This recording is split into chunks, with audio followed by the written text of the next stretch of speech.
പ്രകൃതി ദുരന്തങ്ങൾ എവിടെയും സംഭവിക്കാതിരിക്കട്ടെ. ഈ പ്രപഞ്ചത്തെ സൃഷ്ടിച്ച സൃഷ്ടാവിൻ്റെ പരീക്ഷണങ്ങൾ ആരാലും ഒരു ശക്തിയാലും തടുക്കാൻ കഴിയുന്നതല്ല.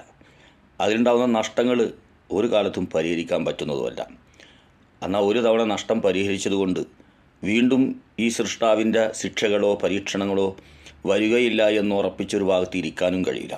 അതുകൊണ്ട് തന്നെ പ്രകൃതി ദുരന്തങ്ങൾ ഇല്ലാതിരിക്കട്ടെ.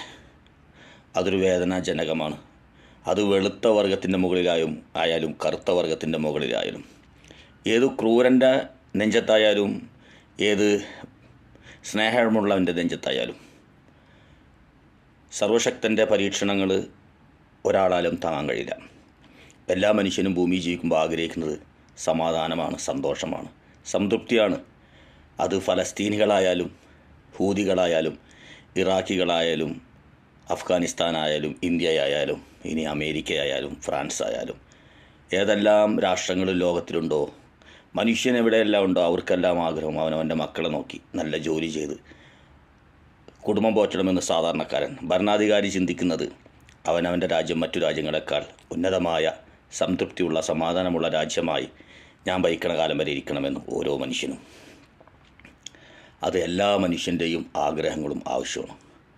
അപ്പോൾ കൈകടത്തലുകൾ നടത്തി എല്ലാ ലോകങ്ങളും കത്തിച്ചുകൊണ്ടേയിരിക്കുമ്പോൾ, എല്ലാ ഭാഗവും തീയിടാൻ അറിയുമ്പോൾ, സ്വന്തം രാജ്യത്ത് ഒരു തീ വന്നാൽ തീ കെടുത്താനുള്ള സംവിധാനമെങ്കിലും രാജ്യങ്ങൾ കണ്ടെത്തിയിരിക്കണം ആദ്യം.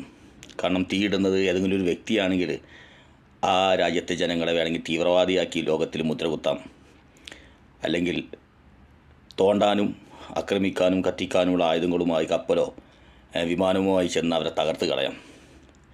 അങ്ങനെ പലതരത്തിലുള്ള വഴികളുമുണ്ട്. എന്നാൽ സർവശക്തനായ അള്ളാഹു, അതല്ലെങ്കിൽ സൃഷ്ടാവ്, അതല്ലെങ്കിൽ അള്ളാഹ്ക്ക് ക്രെഡിറ്റ് കൊടുക്കാത്ത മനുഷ്യലോകമുണ്ടല്ലോ, സൃഷ്ടാവിനെ അംഗീകരിക്കാത്ത, അവർക്ക് എല്ലാം അനുഭവിക്കാം, എല്ലാം സുഖിക്കാം, എല്ലാ ആനന്ദവും എല്ലാ സൗകര്യങ്ങളും ഉപയോഗപ്പെടുത്താം. പക്ഷേ അത് അവനറിയാതെ തരുന്നവനെ അംഗീകരിക്കാൻ തയ്യാറില്ലാത്ത മനുഷ്യന്മാർ പറയും പ്രകൃതിയെന്ന്. അള്ളാഹുവിനോ അല്ലെങ്കിൽ സൃഷ്ടാവിനോ അംഗീകരിച്ച് കൊടുക്കാത്ത മനുഷ്യന്മാർ പറയും പ്രകൃതിയുടെ വിളയാട്ടമെന്നും.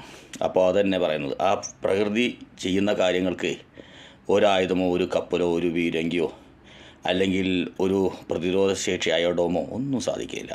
അതുകൊണ്ട് ലോകത്തിലെവിടെയും പ്രകൃതി ദുരന്തങ്ങൾ ഇല്ലാതിരിക്കട്ടെ. പിന്നെ പ്രവാചകൻ പറഞ്ഞൊരു വാക്കുണ്ട്, അവസാന കാലഘട്ടങ്ങളിൽ ക്രൂരത പെരുകി ഉമ്മാനെ അമ്മേനെയും അച്ഛനെയും ഭാര്യയെയും പ്രാമിക്കുന്നവരൊക്കെ കൊല്ലുന്ന കാലം വരുമ്പോൾ പ്രകൃതി